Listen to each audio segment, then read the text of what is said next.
Sifter for the ear. News, interviews, reviews, cinema, TV, streaming. Action. Hi y'all, this is Jerry Williams, aka TV Jerry. Several months ago, I interviewed Reggie Bythewood about his series Swagger, which shot 2 seasons here. You may also remember me mentioning an auction of film props a few weeks ago. This was also for Swagger, which unfortunately was not renewed for a 3rd season. I'll have a link to my podcast on Swagger on the webpage for the show at tvjerry.com. You know, I got to help coordinate sneaking it in and making sure that nobody saw it until we all sang happy birthday to him at lunch. That was Kathryn Hatam talking about setting up a surprise birthday present for Alexander Skarsgård on the movie she was on. Kathryn has worked as an indie film producer, but more often as an assistant director on films. And first off, an AD is not the director's assistant, but part of the production team responsible for plenty. She'll explain more, plus the difference between a second and third AD in today's interview. Sifter Review of the Week. Monarch, Legacy of Monsters on Apple TV+. Monarch is a follow-up to the previous Godzilla that devastated San Francisco in the 2014 movie. A number of other titans are starting to emerge, threatening the world yet again. It's up to a band of people who are related in various ways to discover the secrets behind the titular company, including the joy of watching Wyatt Russell and his father Kurt Russell playing the same character many years apart. While most of the recent films featuring this monster have been pretty horrible, I haven't seen the current one that's out there, this series actually has a lot going for it. There are great action sequences, cool monsters, and a narrative that clips along without too much dialogue. The conspiracy behind the behemoths remains a mystery, but there's sufficient fun to make it worth watching the rest of the series. This review is based on 4 out of 10 one-hour episodes. I gave Monarch Legacy of Monsters 3.5 out of 5 stars. Kathryn Hatam, welcome to Sifter for the Ear. First of all, tell people, what is an assistant director? I would say an assistant director is a combination of a cruise director and a drill sergeant and a worrywart. It's a very logistics heavy job, a very communication heavy job, a very detail oriented, but also big picture sort of jobs. Give me some examples of day to day, what that would mean in terms of being an AD. An assistant director is not the director's assistant. It is our job to be aware of all the craziness that's going on, being able to adapt on the fly because, the weather changes or an actor's schedule changes or heaven forbid somebody gets COVID or even has a head cold and you can't stop the train once it's moving. For that example, say somebody calls and says, I just can't come in today and it's one of the major roles. What is an AD's responsibility at that point? If I got word late at night or first thing in the morning that our key actor for the day was sick, then at that point, we of course want them to quarantine and be safe and get better. So at that point, you start to try the problem-solving wheels of what else could we film without them? Now, sometimes there are scenes where it makes sense to get parts of that big scene without the key actor. Right. There are other times where that does not make sense. And that's a communication with your director as well as your director of photography to see if it makes sense to try and film some of the planned work for the day without that key role, or if that would it would be work for the sake of work. How is that different from a producer? My first job in film was as an indie producer. Oh, wow. Okay. Yeah, it was backwards. On a larger project, a producer, of course, has the broad strokes and the overview and is making sure that investors and higher level folks are happy. They're helping with the higher top level stuff, whereas an AD is more responsible for the granular day-to-day, right. What camera angle did we miss 3 days ago that we need to circle back for? One thing you see on movies a lot of times is there's somebody that's saying, okay, quiet on the set, okay, roll sound, all those things. And obviously the director usually says action, but that's the first AD saying all those things, right? Organizing the whole set, essentially. Sure. That's where the joke of the drill sergeant comes in, is unfortunately, we do have to raise our volume against any of the crowd noise that might be occurring as people do their day-to-day work. And when costumes and hair and makeup are stepping in for their last looks, that takes a minute. And sometimes it takes talking. So being understanding of all of the moving parts and giving everybody the space to facilitate their best work, I think is important. It all works like a crazy symphony, and there's a method to the madness. I want to ask you some more about ADs and some of the films you worked on and what a second and a third AD is. But Sure. You mentioned you were a producer, and we have a producer who wanted to drop in and say hello, a friend of yours. Surprise guest drop in. Hey, Kathryn. Oh, hi, Lisa. Footnote. Lisa N. Alexander is a filmmaker and storyteller based out of Houston. How do you two know each other? We know each other because we are working on a project that is currently in pre-production. It's a film that I wrote, I'll direct, and am currently producing called My Father the Queen. I was investigating on how to get my film funded. And one of the things that I learned is that there are tax incentives. So I called my tax person and said, this is what I want to do. And she says, you really need to meet Kathryn. And it was the most wonderful connection that I have been given so far when it comes to this film. Wow, great. In what way? I've done documentary work. So my Okay. work, this is my first feature film. My Father the Queen is my first feature film. So what Kathryn brings to the table is all this wonderful experience that is opposite of my documentary work. Right, right. And so everything just flows so much better. And she brings a certain skill set and knowledge to the set and to me personally. So it's been a wonderful relationship. Great, great. Mhm. And before we let you go, you got to tell us that title. That's an intriguing title. What's the story behind this movie?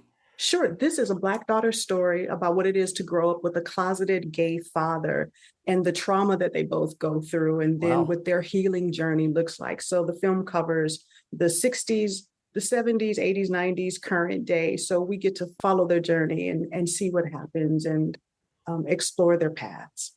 So, Kathryn, what have you got to tell us about working with Lisa?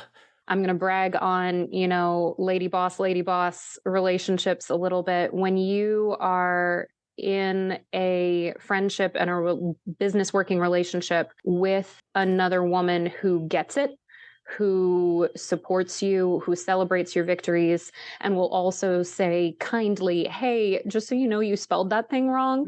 Right. And nobody gets an ego about it. It is Not the that most- Lisa ever spells anything wrong. She would never. She would never. Oh, you're being kind. Thank you. And Lisa, we'll look forward to getting you back on the show when it's ready to be broadcast or to be shown in the theaters. Absolutely. Thank you so much. Bye, Kathryn. Bye. I'll talk to you later, I'm sure. Okay, so what's the difference between a second AD and a third AD and even a fourth AD? Sure. A second AD is usually in charge of what we call base camp. So a first AD lives on set. Right. So wherever the camera is filming, that's set, right?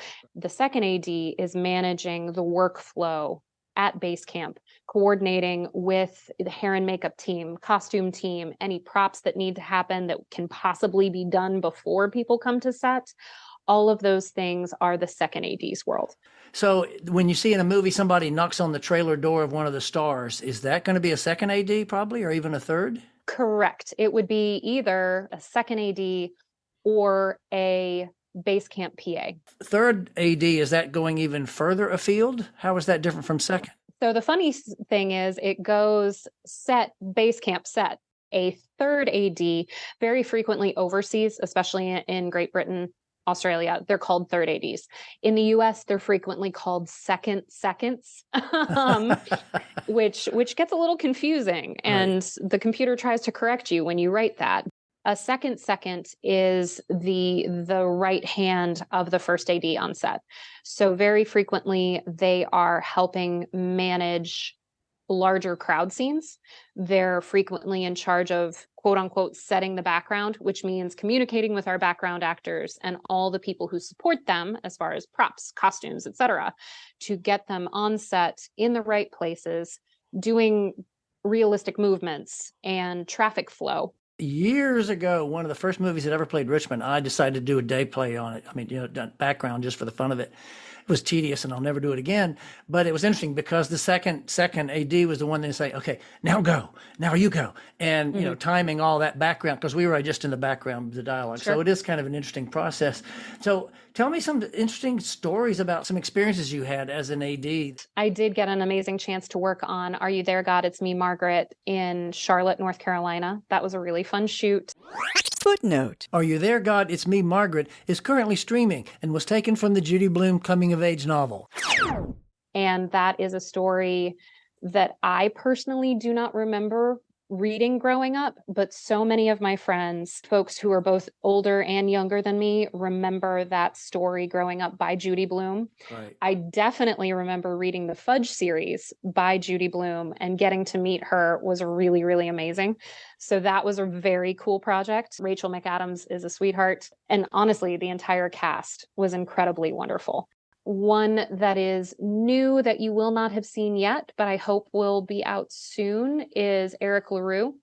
That one was filmed in Wilmington, North Carolina, and was Michael Shannon's directorial debut. Footnote. Eric LaRue is about the mother of a teenager who shot and killed 3 of his classmates, starring Alexander Skarsgård, Allison Pill, and Judy Greer. Judy Greer was our number one in that, along with Alexander Skarsgård. Great. Both of those humans are amazing, such sweet people, and they are definitely one of those A-list groups that I would say it's nice to see them both as wonderful actors and wonderful humans. So any good stories about either one of those movies? Oh gosh, we got to celebrate Alexander Skarsgård's birthday. So that was cool. Somebody got him an absolutely massive edible arrangements. He shared it with the entire crew because he's a sweetheart. On that arrangement was a balloon, and that balloon escaped as he was getting out of a transpo van, and the look of sadness on his face was absolutely adorable. You could tell he really appreciated the gift, and it was, oh no, my balloon's gone. So seeing somebody that you know as a Viking and Tarzan, who is now looking longingly up at the sky as a balloon floats away, was an adorable experience for sure. And you didn't have anything to arrange with that arrangement. You just happened to be there on set when it was brought in. I got to help coordinate sneaking it in and making sure that nobody saw it until we all sang happy birthday to him at lunch. Oh, cool. Great. Okay. Yeah, there that's you go. Kind of an atypical logistics support role for an AD, but at the same point, it happens. Yeah, and those wonderful human moments are really great. I would say that whether you're a first team PA who's supporting the cast and getting them to set on time, and you get to help coordinate a birthday phone call when the actor's, young child is celebrating a birthday and they can't be with them. Those are the human moments that I think are really lovely, that do have something to do with your job and supporting logistics, but at the same point are very, very human. And anything on the Judy Blume that you remember that was kind of cool, or that you got to work with? That film was very well run and well supported when it came to logistics, so there weren't any crazy hangups. But during Are You There, God? It's Me, Margaret, we were filming during COVID, and it was not peak COVID time, but it was, okay, we've been here for a while. There's an established procedure. You have to quarantine if you're sick, et cetera, et cetera. One of the things I helped manage for that actually was an added aspect. So because we had so many background actors who not only had to be on set, but they had to be on set in period costume. And that meant that they had to come in for fittings. And in order to do that, they also had to COVID test 3 days before they came in for fittings. Then they had to test between their fitting and their filming date if it was not less than 3 days away, which if things were working appropriately, it wasn't. So that was an added step, I would say, in the AD logistics process of making sure that you're coordinating with casting so that casting can get background actors the appropriate information about testing.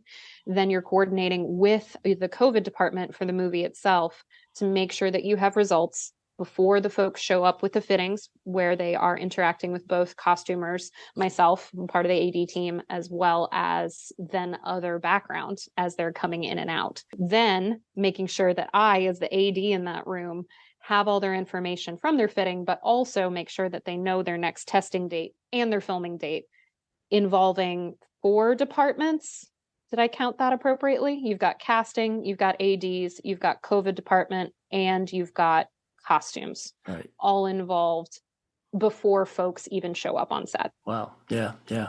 Well, it's gotten a little easier now, but I know there's still some COVID protocols happening. The protocols have certainly been relaxed, but both in the filming world and real life, there are certainly COVID peaks still going on, which we have started taking as everyday occurrences. As far as the scramble to work around schedules and all that kind of fun stuff, that's pretty standard for us. And I know that is kind of anticlimactic. But as far as an actor getting sick, I have certainly been on films, especially during COVID. You have to circle back to the puzzle pieces of the schedule. In the granular knowledge of what scenes are filmed at different locations, that's where an AD can step in and say, okay, we need this cast member for this group of scenes. This group of scenes takes place at this set location. We cannot move yet to our new location, whether it's a house out in the middle of nowhere or Kisatchie National Forest, because we don't have that time reserved. So you get on the horn with locations and say, hey, is there any chance we can get into this location early?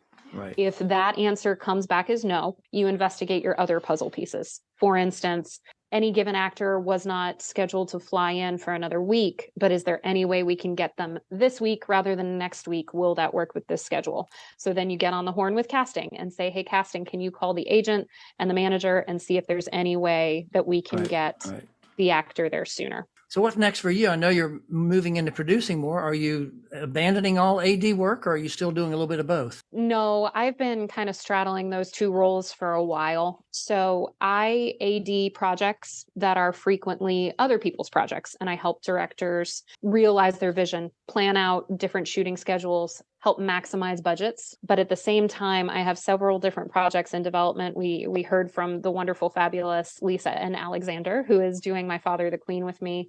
I am also currently working on an amazing project called King of Spring, which is a lacrosse film for anybody who is interested in that world. The great thing about King of Spring is that it does touch on a lot of teamwork. You do get to see a character story unfold there, and it also has some really amazing Native American elements because, as folks might know, lacrosse originated with the indigenous communities of North America. So I've got that project going. There's also a Bigfoot movie. There is a mermaid short out in LA that I'm trying to support as well. So when you're not on set producing or being an AD, what do you like to watch? Oh gosh. When there's time, I just started The Bear, and I did work in restaurants when I was fresh out of college. So that has been a wonderful exercise in PTSD, as well as, I think, a wonderfully shot series.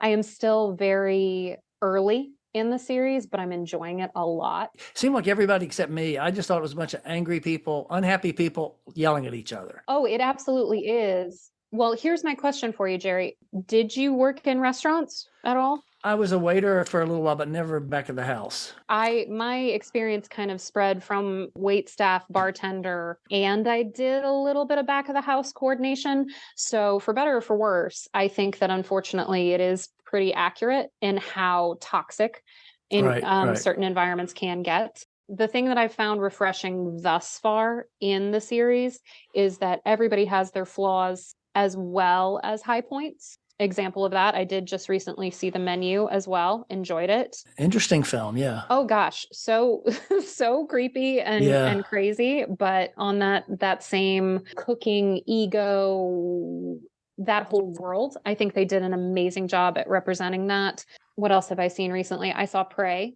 I really love the strides that we're starting to make with Native representation. I think that the indigenous peoples of the Americas, as well as all across the world, deserve way more time and representation in front of the camera, as well as behind the scenes. And some of my projects are focusing on that. But I thought Prey was great. That was okay. Yeah, I really enjoy how they did use authentic Choctaw language I have recently, both during COVID and afterwards, during unfortunately strike time, have been catching up on all the buzzy movies that I should have watched earlier, or the movies that I worked on that I hadn't gotten to see yet. Harriet just hit Netflix. That's a Virginia filmed project. Highly recommend. Cynthia and Vero is a queen.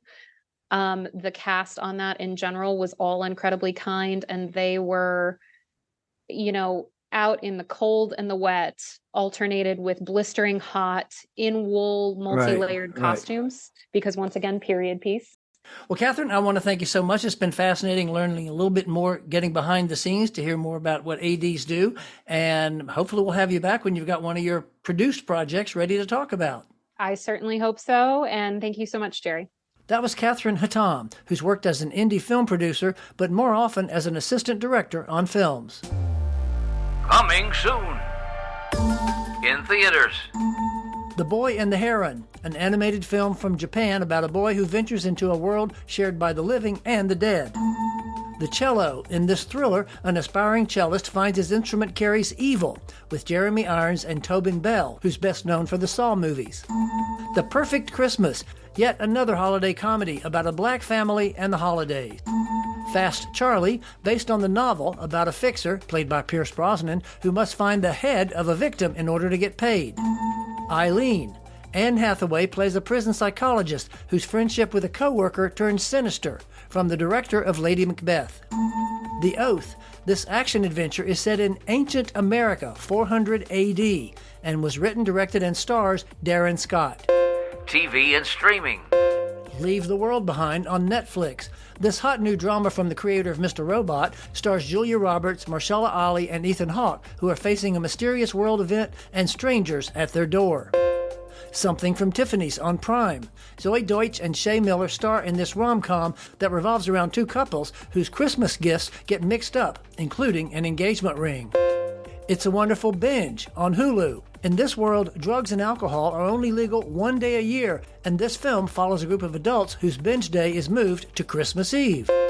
Merry Little Batman on Amazon. This animated film features Damian Wayne shortly after finding himself orphaned at Wayne Manor. Kevin Hart and Chris Rock, headliners only on Netflix. This documentary follows these two comics as they talk about their lives while on tour. Your Christmas or Mine Too on Amazon Prime. Asa Butterfield and Jane Krakowski star in this sequel. Culprits on Hulu. The crew that pulls off a heist disperses, only to be targeted by a killer. Do you know what a DCP is? Find out on next week's show when we get deeper into the technical woods of filmmaking with guest Stace Carter. This is Jerry Williams. Thanks for listening. For more Sister, including literally thousands of reviews, visit tvjerry.com. That's a wrap.